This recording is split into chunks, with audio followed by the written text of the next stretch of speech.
اگر کوئی خاتون حافظہ ہے تو کیا وہ رمضان میں نماز تراویح اپنے گھر میں باجماعت پڑھا سکتی ہیں کہ نہیں؟ دیکھیں، ہمارے فقہ حنفی کے روشنی میں محض عورتوں کی جماعت کو مکروہ تحریمی قرار دیا ہے۔ دلائل پہ میں نہیں جاتا ہوں، لیکن مکروہ تحریمی یعنی حرام کے نزدیک قرار دیا ہے۔ اس لیے خواتین کو چاہیے کہ اپنے گھروں میں ہی نماز پڑھیں۔ ہاں، اگر اطراف میں جیسے باہر کے کنٹریز کے اندر مساجد کے اندر عورتوں کے لیے تراویح کا یا جمعہ کا یا عیدین کا اہتمام ہے اور وہ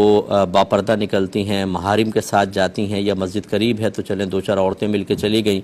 اور وہ مقام ایسا ہے کہ جہاں پر جا کے وہ نماز پڑھتی ہیں کسی نامحرم کی نظر نہیں پڑتی ہے، وہ کیمراز وغیرہ سے نہیں لگے ہوئے کہ عورتوں کے چہرے وغیرہ کوئی دیکھے، اور وہاں پہ جانا صرف یہی مقصود ہو کہ نماز ادا کریں گے، جس کی علامت یہ ہے کہ ختم ہو تو بس وہاں سے واپس آ جائیں، یہ نہیں کہ وہاں پہ بیٹھ گئیں اور دنیا کی باتیں سٹارٹ کر لیں۔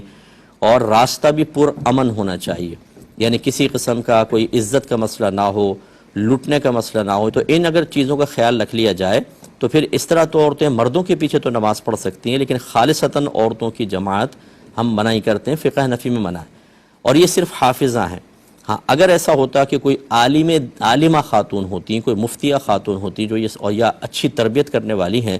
اور وہ یہ سمجھتی ہیں کہ عورتیں اپنے گھروں میں تو نماز پڑھتی نہیں ہیں کیونکہ عورتیں اچھی طرح جانتی ہیں ایک دوسری کو، اگر یہاں پر ہم جماعت کا اہتمام کر لیں اور یہ عورتیں تمام جیسے میں نے قیودات ذکر کی ان کا خیال رکھ کر آئیں، اور وہاں پر تراویح کے بعد ایک مختصر درس قرآن یا درس حدیث رکھا جائے جس میں عورتوں کی اصلاح ہو، ان کو شرعی مسائل سکھائے جائیں، ان کی اخلاقی اور کردار کے لحاظ سے تربیت کی جائے، اور امید ہو کہ عورتیں اس کو قبول بھی کریں گی، پھر اس کی گنجائش نکل سکتی ہے،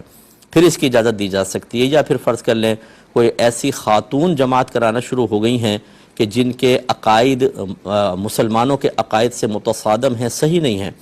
اس میں اگر کوئی اس صورت میں تو یہ حافظہ بھی اگر ہیں اور یہ سمجھتی ہیں کہ میں اگر جماعت قائم کروں گی تو عورتیں وہاں نہیں جائیں گی اور ان کی برین واشنگ نہیں ہوگی، تو پھر وہ قائم کر سکتی ہیں۔ یہ میرا جواب 2-3 دفعہ یوٹیوب پہ آپ سن لیں، تو جہاں شریعت نے کوئی مجبوری ہے وہاں سمجھ لیجیے اجازت دی ہے یا اجازت ہو سکتی ہے، اور جہاں کوئی مجبوری نہیں ہے وہاں پر عورتیں اپنے گھر میں ہی تراویح پڑھیں، یہ سب سے افضل اور اعلیٰ صورت ہے۔